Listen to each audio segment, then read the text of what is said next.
2025年2月12日，美国杜鲁门号航母在埃及塞德港外与一艘巴拿马注册的隶属日本 NYK 公司、由新加坡联合海运运作的货船发生事故，迎头相撞。从事故现场的图像来看，双方战果不分胜负。怎么说呢？2021年法国戴高乐号撞小帆船，还能说是雷达反射面积太小没看着，但这次杜鲁门号撞的可是5万吨的巨轮。要知道，航母商船均自带雷达，还都有船舶自动识别系统，实时更新位置。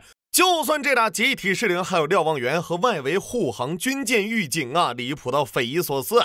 唯一合理的解释啊，这俩撞前互相沟通，你往左，我往右，然后砰啊！而上个出现如此超水准发挥的标杆航母，还得追溯到20世纪70年代。对，就那个把军舰商船撞了个遍的澳大利亚版雪亲王墨尔本号。更地狱笑话的是，杜鲁门号是咱们的老熟人。去年12月，航母上唯一一架双座 F-18舰载机在红海被自己编队的巡洋舰误击，也是他啊！本次撞船事故后，美国海军紧急出面，杜鲁门号没有进水，无人受伤，反应堆无碍，处于安全稳定状态。巧的是撞船当天，一架电子战飞机也摔了。好家伙，这年也过完了，老美你就别放炮了哈，整得怪不好意思的呢。话说，有没有人统计这是开年美军第几摔啊？总之因为老美这夺命连环催更，让星辰我不得不停下雄霸齐卡尔的步伐。现在问题来了，天兵到底咋的了？转发加点赞，这就是实战，听美利坚说。提到帝国天兵，大家最先想到什么？拳打萨达姆，脚踢卡达佐的无敌之师，还是往高超项目塞性工作者的神奇工程师，亦或是镇国神器福特朱姆 F-35？ 之前的视频咱们曾聊过，2024年的五角大楼属于是背地胡乱分包，价格随意瞎标，东大威胁赶超，装备延迟不交，军费屡创新高，预算个个都捞，不查全是花招，一查人死账销。其中就军火上的抽象，也包括五角大楼的丑闻，但这次天兵用行动成功证明自己，不好意思呀，我存在而已。咱先梳理一下这个假期间老美到底出了多少事故。1月28日大年30，全球排水量最大的战斗机 F-35在阿拉斯加州空军基地演习时发生故障，不慎坠毁。从视频来看，飞机先是失控，随后直接以落叶飘姿态砸向地面，好在飞行员果断弹射逃生，毕竟军装都得自费800美刀，玩什么命啊！随后空军宣布全面调查，以最大程度降低此类事件的可能性。话音刚落，陆航的黑鹰直升机就在首都华盛顿里根机场与一架载有64人的客机相撞，机上67人全部遇难。这起事故发生在距白宫和国会大厦5公里处，可以说是全球空管最严格的区域。官方说法是，黑鹰在机场训练接送贵宾时飞到了超出限制的高度。实际更离谱因为民航线路是固定的，相撞主要是美军直升机在机场训练时乱窜，导致一头撞上客机机翼。更离谱的是事发后呢，退役空军上校兼 CNN 军事分析师点评时脱口而出，幸运的是飞机上没有贵宾。Luckily, no VIPs on board. 这种老百姓的命不算命的言论呢，差点没让唾沫星子淹死紧接着的2月6日，海军陆战队一架侦察机在菲律宾失事，1名马润和3名国防承包商遇难，原因不明。还有呢，12日一架海军的咆哮者电子战机参加演习时，在着陆期间不慎高速俯冲入海，我大 A 跌的都没这么直要知道，该机造价超1亿美金。配备最先进的机载电子攻击技术，号称美国海军第一道防线，但距上次摔同款机仅过去5个月。好家伙，海陆空马润4大军种一起摔，侦察、战斗、直升、电子战机全品类的摔，就这还不包括1月31号费城摔的医疗机，2月1日芝加哥撞上牵引车的客机，2月10号亚利桑那州跑道相撞的俩商务机。对了咆哮者摔的第2天，首府卢比奥的专机也故障了，飞往德国参会途中因风挡玻璃破裂被迫返航。一时间老美这事故真是夏侯惇看路易16，一眼望不到头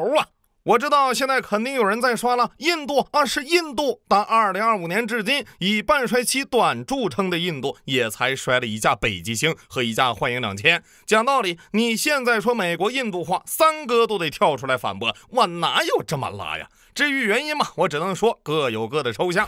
首先是训练问题啊，2024年美国政府问责局就痛批空军存在监管缺陷，导致飞行员仍在使用老旧的 T-38教练机训练。作为世界首款超音速教练机 ，T-38在为 B-2、F-15、F-35、F-35培养飞行员，可谓鞠躬尽瘁啊。唯一美中不足的是，这玩意儿自1961年服役至今，有60多年历史，跟他一比，六爷都是小年轻了。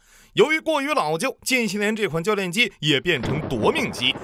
2018年 T-38发生4起坠机事故，之后基本年年摔。2023年3月，德州的一架 T-38C 更是因飞控系统老化导致机械故障，在劳弗林空军基地附近训练时坠毁。好消息是，美军正在加紧换装全新教练机 T-7A 红鹰，只要新机服役，一切都会好起来的。坏消息是，开发商是波音，它的光辉历史想必各位耳熟能详。原计划2021年批量生产，但设计、测试和生产等问题导致一再落后。好消息是，第一架 T-7于2022年4月成功下线。坏消息是，空军发现逃生系统没能达到安全标准，不允许飞行员驾驶。好消息是，2023年1月，波音重新制定了交付时间表，并保证痛改前非。坏消息是，负责项目的空军官员称，新时间表过于乐观。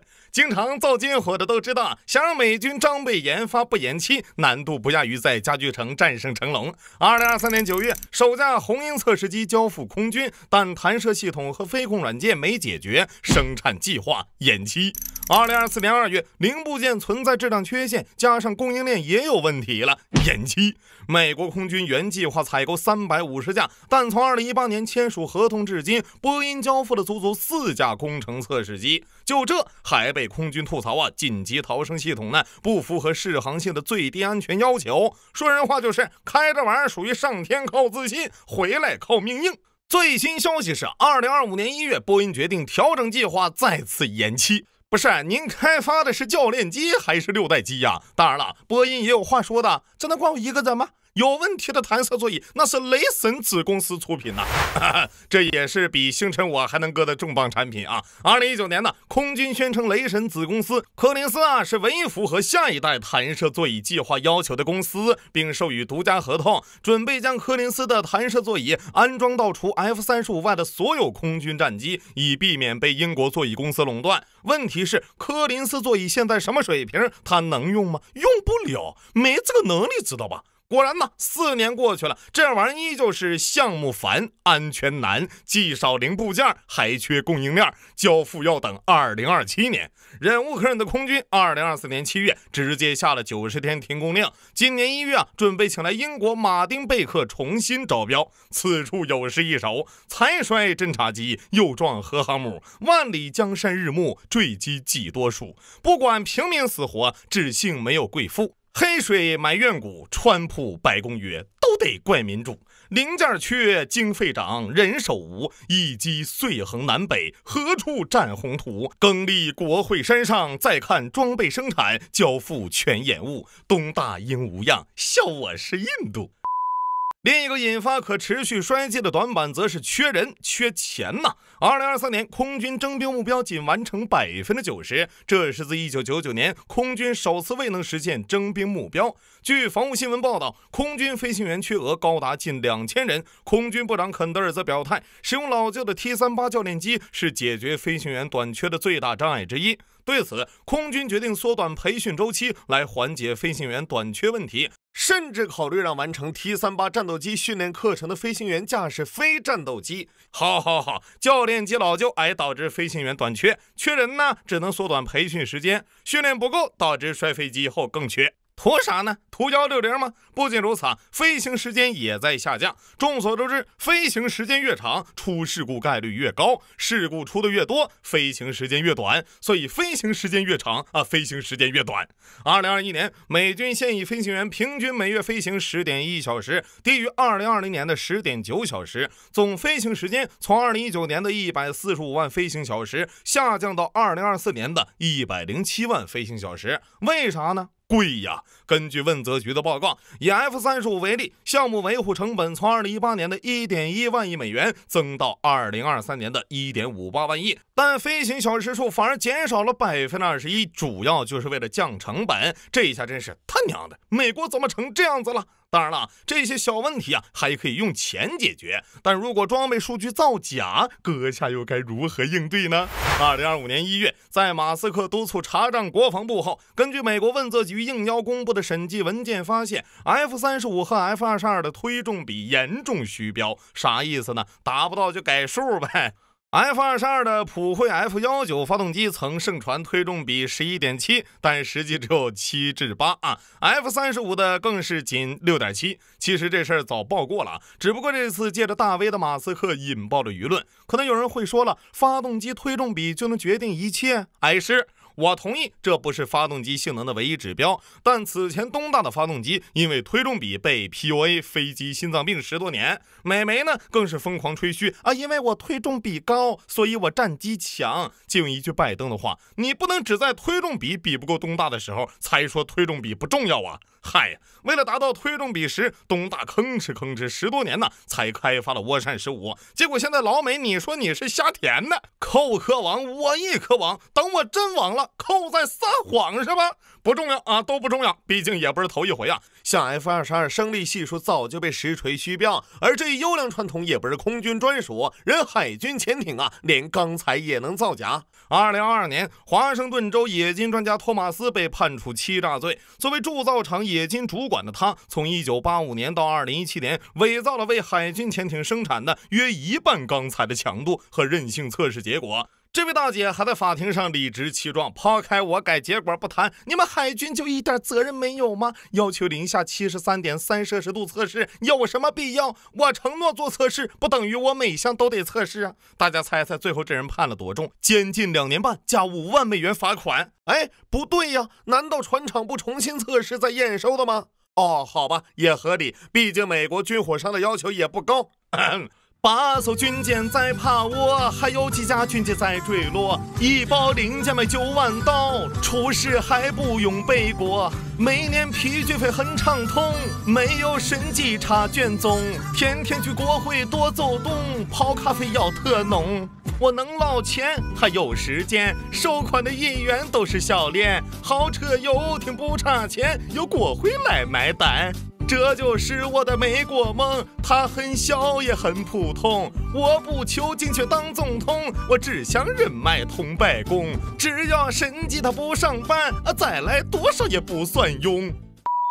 虽然天边的现状比较松弛，好在特朗普的改革弥补了这一部分啊。川普上台后解雇美国运输安全管理局局长戴维，导致该机构群龙无首，解散航空安全咨询委员会，冻结包括空中交通管制员在内的全部招聘，理由是反对政治正确。问题是拜登推广政治正确也没调这么多飞机呀。更离谱的是，空难发布会居然还开成了恩情发布会。 I would just note the President's leadership has been remarkable during this crisis. Thank you for your leadership, Mr. President. Well, thank you, Mr. President. Again, I want to echo what the Transportation Secretary said about your leadership. So thank you for your leadership. Well, thank you, Mr. President, for your leadership. Thank you, Mr. President. 还没完呢，川普又把精力放在军事上面，指责前参联会主席米利叛国，同时任命退役军人兼福布斯新闻主持人海格塞斯出任国防部长。此人主张彻底改革五角大楼领导层，刚上台便剥夺了米利的安保待遇。现参联会主席布朗也岌岌可危，估计此时五角大楼一众将军心里都在嘀咕：海格塞斯，我上早吧，你他娘的一个上尉出身，天天在电视镜头前叽叽喳喳的主持人，凭什么在这耀武扬威？另外马斯克还在调查五角大楼的军费腐败，只要看过咱之前五角大楼审计那期就能知道，这事儿指定一团乱麻。这一系列的叠加导致了美军内部一片饽饽升级万物竞发的情况啊。至于撞船的海军嘛，经常看星辰的都知道，美国海军在撞船这件事上是有优良传统的。2017年就出现过美国菲兹杰拉德号驱逐舰与菲律宾货船相撞，还淹死7名美军。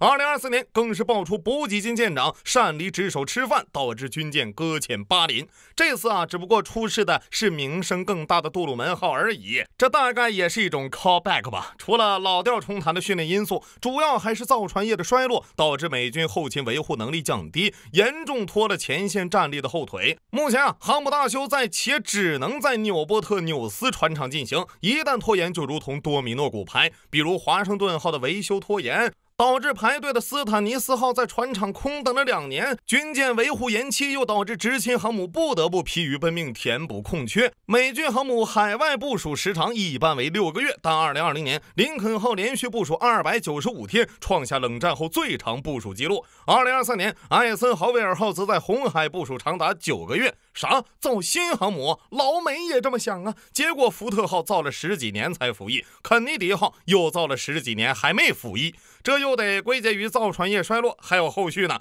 现役的尼米兹级航母不得不延寿，甚至带病上阵。要知道航母寿命是30至50年，首舰尼米兹号1975年服役，整整50岁老将。杜鲁门号也服役了近30年，而这几乎是个死循环。无论是半个月超10起飞机事故，还是核动力航母跟货轮玩碰碰船，你很难想象曾经强大到全世界仰视的美利坚天兵能发展到如此抽象。但可以预见的是，随着特朗普进一步削减联邦职员之后的美军抽象事估计只多不少。借用一句丘吉尔的名言，这不是结束，甚至不是结束的开始，这可能是开始的结束。